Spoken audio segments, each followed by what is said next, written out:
ഹായ്ഡ മക്കളെ, welcome to eigen learning. അപ്പോൾ അതാ മിസ് ഇന്ന് വന്നിരിക്കുന്നത് നമ്മുടെ മിക്സ്ചറിന്റെ രണ്ട് ക്ലാസിഫിക്കേഷൻസ് പറയാനാണ്. ഓക്കെ, ക്ലാസിഫിക്കേഷൻ ഓഫ് മിക്സ്ചർ അല്ലെങ്കിൽ മിശ്രിതങ്ങളുടെ വർഗീകരണം എന്ന് പറയും. ഓക്കെ, എന്തൊക്കെയാണ് മിക്സ്ചറിന്റെ വർഗീകരണം? ഓക്കെ, അതിനു മുന്നേ നമുക്ക് എന്താണ് മിക്സ്ചർ എന്ന് നോക്കാം. എന്താ മക്കളെ മിക്സ്ചർ? ഒന്നിലധികം സബ്സ്റ്റൻസുകൾ കമ്പൈൻ ചെയ്യുന്നതിനാണ് നമ്മൾ എന്ത് പറയുന്നത്? മിക്സ്ചർ എന്ന് പറയുന്നത്. എന്താണ്? ഒന്നിലധികം പദാർത്ഥങ്ങൾ കൂടിച്ചേർന്നതിനാണ് നമ്മൾ എന്ത് പറയാ?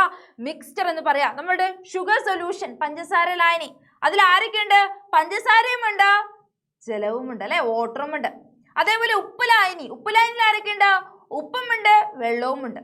ഇതേപോലെ ഒന്നിലധികം പദാർത്ഥങ്ങൾ കൂടിച്ചേർന്നതിനെ നമ്മൾ വിളിക്കുന്ന പേരാണ് മിക്സ്ചർ. ഓക്കെ ആണോ? ഇനി ഈ മിക്സ്ചറിനെ, ഈ ഒരു മിശ്രിതത്തെ നമ്മൾ രണ്ടായിട്ട് ക്ലാസിഫൈ ചെയ്യും.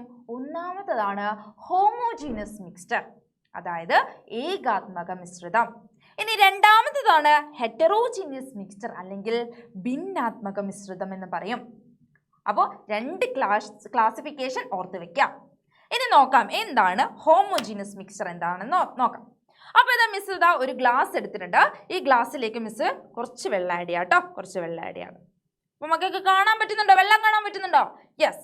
ഈ വെള്ളത്തിലേക്ക് ഞാൻ കുറച്ച് പഞ്ചസാര ആഡ് ചെയ്തു. അപ്പോൾ ഇതെന്തായി? ഇതിപ്പോൾ എന്തായി? ഒരു മിക്സ്ചർ ആയി, അല്ലേ? ഒരു മിശ്രിതമായി.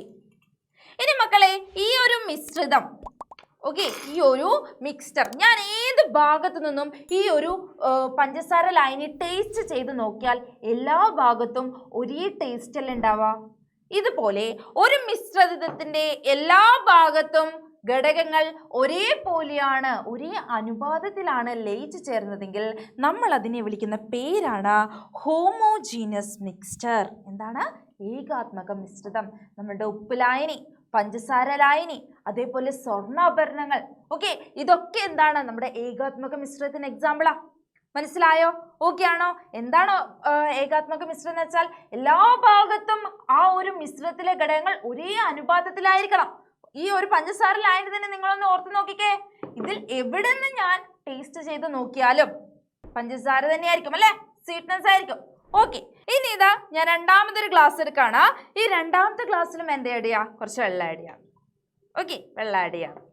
ഈ വെള്ളത്തിലേക്ക് ഞാൻ അടുത്ത് ആഡ് ചെയ്യുന്നത് വെളിച്ചെണ്ണയാണ്. അപ്പൊ നേരത്തെ നമ്മൾ പഞ്ചസാര ആഡ് ചെയ്തത്, ഇപ്പൊ എന്താ ആഡ് ചെയ്യുന്നത്? വെളിച്ചെണ്ണ കേട്ടോ. യെസ്, ഇതാ വെളിച്ചെണ്ണ ആഡ് ചെയ്ത് കഴിഞ്ഞു. എന്നിട്ട് നമുക്കിതൊന്ന് ഇളക്കി കൊടുക്കാം, അല്ലെ? നേരത്തെ പഞ്ചസാര ഒന്ന് ഇളക്കി കൊടുത്തല്ലോ, അതേപോലെ ഇതും എന്ത് ചെയ്തു? ഇളക്കി കൊടുത്തു. യെസ് മക്കളെ, ഇതിൽ നിങ്ങൾക്ക് കാണാൻ കഴിയുന്നുണ്ടോ? ഉണ്ടാവില്ല, മിസ് പറഞ്ഞു തരാം. അതായത് ഈ വെള്ളത്തിന്റെ മുകൾ ഭാഗത്ത് നമ്മൾ ഒഴിച്ചു കൊടുത്ത വെളിച്ചെണ്ണ പൊങ്ങിക്കിടക്കാണ്. അതായത് ഈ ഒരു മിശ്രിതത്തിലെ എല്ലാ ഭാഗത്തും ഇതിലെ ഘടകങ്ങൾ ഒരേപോലെ ലയിച്ചു ചേർന്നിട്ടില്ല. മനസ്സിലായോ? ഒരേ അനുപാതത്തിൽ, ഒരേ റേഷ്യോയിൽ ഈ ഒരു വെള്ളത്തിൽ വെളിച്ചെണ്ണ എന്ത് ചെയ്തിട്ടില്ല? ചേർന്നലിഞ്ഞിട്ടില്ല. അതുകൊണ്ട് നമുക്ക് ഇതിനെ എന്ത് വിളിക്കാം? ഹെറ്ററോജീനിയസ് മിക്സ്ചർ അല്ലെങ്കിൽ ഭിന്നാത്മക മിശ്രിതം എന്ന് വിളിക്കാം.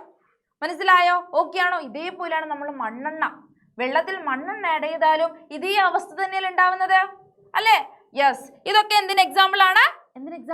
ഹെറ്ററോജീനിയസിന് എക്സാമ്പിൾ ആണ്. അപ്പൊ എന്താണ് ഹെറ്ററോജീനിയസ് മിക്സ്ചർ അല്ലെങ്കിൽ എന്താണ് ഭിന്നാത്മക മിശ്രിതം എന്ന് ചോദിച്ചാൽ നിങ്ങൾ എന്ത് പറയും? ഒരു മിശ്രിതത്തിലെ ഘടകങ്ങൾ എല്ലാ ഭാഗത്തും ഒരേ അനുപാതത്തിലല്ല, ഒരേ റേഷ്യോയിലല്ല ചേർന്നലിഞ്ഞിരിക്കുന്നതെങ്കിൽ നമ്മൾ അതിനെ ഹെറ്ററോജീനിയസ് മിക്സ്ചർ അല്ലെങ്കിൽ ഭിന്നാത്മക മിശ്രിതം എന്ന് പറയും. അത്രയും പറഞ്ഞു കൊടുത്താൽ മതി.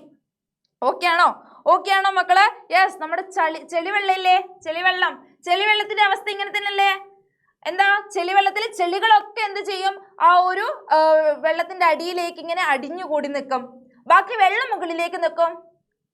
അപ്പൊ എന്തിന് എക്സാമ്പിളാ? ഹെറ്ററോജീനിയസിന് എക്സാമ്പിളാ. മനസ്സിലായോ മക്കളെ? യെസ്. ഓക്കെ, ഇനി മിസ് ഒരു കാര്യം ചോദിക്കട്ടെ. നമ്മുടെ എയർ, നമ്മുടെ വായു ഉണ്ടല്ലോ, എയർ എന്തിന് എക്സാമ്പിൾ ആണ്? നിങ്ങളത് നമ്മുടെ കമന്റ് ബോക്സിൽ കമന്റ് ചെയ്യണം. ഓക്കെ ആണോ?